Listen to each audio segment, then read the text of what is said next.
Hi, hello, my name is Gomer Joseph. I hope you've all been having a great day so far. Welcome back to another True Crime Tuesdays video. If you are new, I welcome you. And I actually I'm glad I'm back. And I really wanted to be back last week, but unfortunately, unexpected turn of events happened in my personal life. And because of that, I wouldn't have been mentally prepared to discuss the topic which I am discussing today. But now I'm back, and praise God, I am back with 400 subscribers. I'm very thankful, and I'm really thankful for y'all who have stuck with me, and continue to, I guess, enjoy the ride with me. I don't really know how else to really say that, but I am just extremely thankful that y'all have just stuck with me so far, and I do hope that you continue to stick with me. And before I discuss today's case, I'd like to mention my Christian suspense book series titled Never As It Seems. The first book in the series is available on Amazon, and you can read it on any device on the Kindle app for free. Not only that, but I do have another book series which is called the Juliet Clark book series, which is about a Haitian American teen sleuth who happens to be a successful true crime YouTuber. The first book in the series is titled Murderer at Heart, and if you are interested, the links will be in the description box below. Today, I'll be discussing the mysterious death of Christopher Kapessa, and this is one of my rare videos where I discuss a case that takes place internationally and is in the UK yet again. But if I do talk about international cases, I'd really like to talk about cases, beyond the UK and, in any other foreign countries. But overall, this case is very important. I don't know how well known this case is in the UK, but I know for sure that this case isn't really, hasn't really gotten much attention in the US at all. This looks like a case which unfortunately tackles racial tension that seems to plague certain locations in the UK, and Christopher's death most likely had something to do with it. And sadly, this young boy lost his life too soon, and there's a lot of sketchy details surrounding it. And I do encourage you all to do your own research with this case and not to just look at my video for all of the information. Here we go. Christopher Kapessa was born on January 6th in 2006 in Wales in the UK.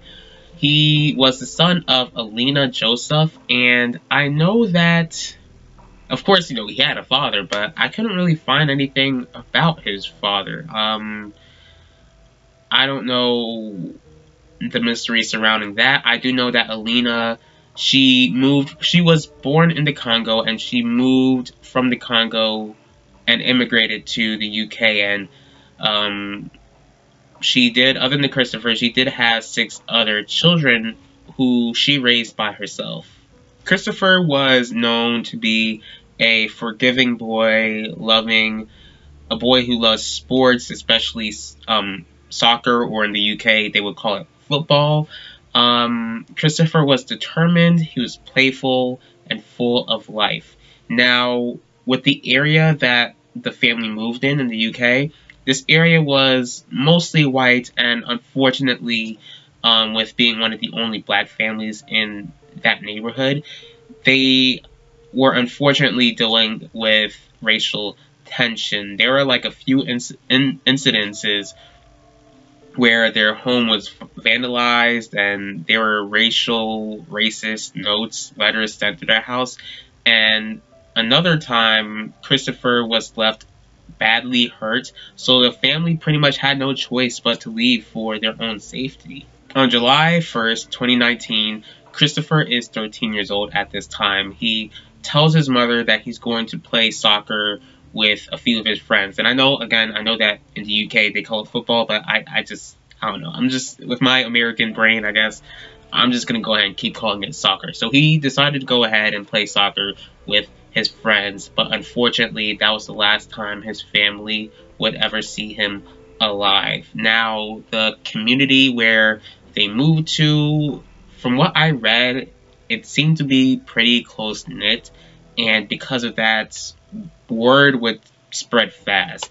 So there were different stories going around concerning Christopher, and the stories were saying that Christopher jumped into a river or was pushed in. Now, the major issue with this was that Christopher couldn't swim. Like Christopher, I can't swim, and it just wouldn't make sense for me for somebody who can't swim to just jump into a river, especially with, how deep it might be. So eventually the police got involved and informed Alina that her son had been missing. So later that night, Alina, who I can imagine is worried out of her mind, gets a call from a cop telling her that she needed to get to the hospital. Now, at the hospital, Alina heard the worst news that any parent could get. She heard that her son Christopher was dead. The cause of death was explained as drowning in a river which was located a mile away from his home. Now, though devastated and heartbroken, Alina noticed that something was off. Some of Christopher's stuff was nowhere to be found. Now, a day after her son's death, Alina wanted to get more answers from the police, who already made up their minds that Christopher slipped to his death, telling Alina to just accept it as truth.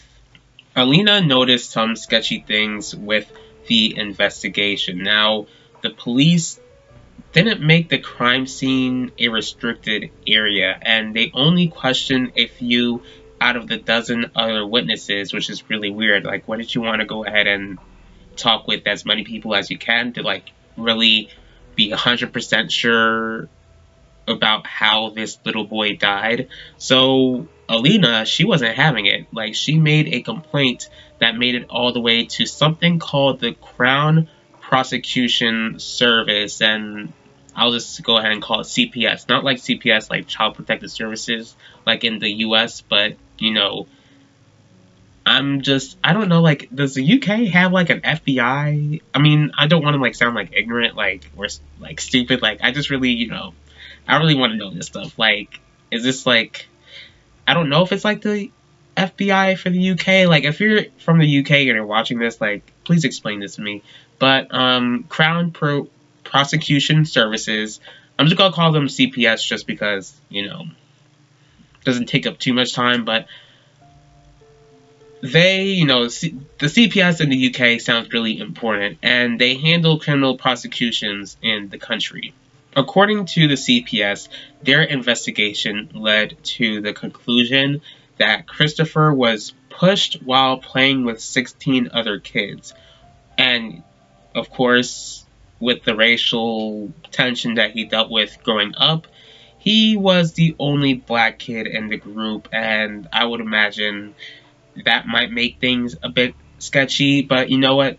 Overall, they concluded that this was probably a case of manslaughter or accidental manslaughter, since they believed that it wasn't really necessary to prosecute anyone, since it was likely a prank with no intention to harm. In my head, harmless pranks are stuff like doing jump scares and fooling someone in a joking manner, not pushing someone to your death. Like, you mean to tell me that out of the 16 group of boys, I would assume, or 16 group of kids, none of them knew how to swim? Like, I know good and well that if they knew how to swim, then they would see that, and if they cared about Christopher, like, they would see that Christopher was struggling to pick his head above water and jump in to take him out of the water. Like, I understand, they're probably, not lifeguards, but, like, if you know how to swim, like,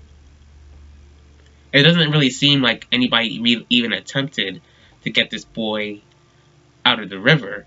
So, Alyssa, she believes that this decision was made because of racial bias, but the CPS denies it. So to this day, she still fights to bring justice for her son. So what do you think? Do you think that Christopher's death was an accident, or do you believe that there's more to it? Please feel free to leave your thoughts in the comment section. Now, as for me, I understand that racism isn't as strong as it was many years ago, but let's not forget that unfortunately we live in a sinful world, so racism still exists. And again, I really don't know how serious racism is in the UK. Like, I've never been to the UK. I, you know, don't really know much about the UK other than what I see in their television programs, but I'll go ahead and get to that eventually. Like, unfortunately, it's been 2 years since Christopher lost his life, and in 2021, he would have been 15 years old if he were still alive. And I do pray for his family, and I do pray that they get the answers that they're looking for. And again, like, I really don't know much about the racial tension in the UK, but, it would really be very devastating, it would be very disappointing and tragic if Christopher really did lose his life over the color of his skin. Now, the God that I serve, the God of the Bible, is a God of justice, and if justice needs to be served, then God will provide it. I thank you all for taking the time in your day to watch this video. If you did like this video, please feel free to hit the like button. If you do have any thoughts on this case, please leave your thoughts in the comment section. If you'd like to see more videos from me, please feel free to subscribe and click the bell to be notified about the next video. If there's a certain true crime case that you'd like me to cover, go ahead and let me know. I will see y'all for the next True Crime Tuesdays, and I will talk to y'all later.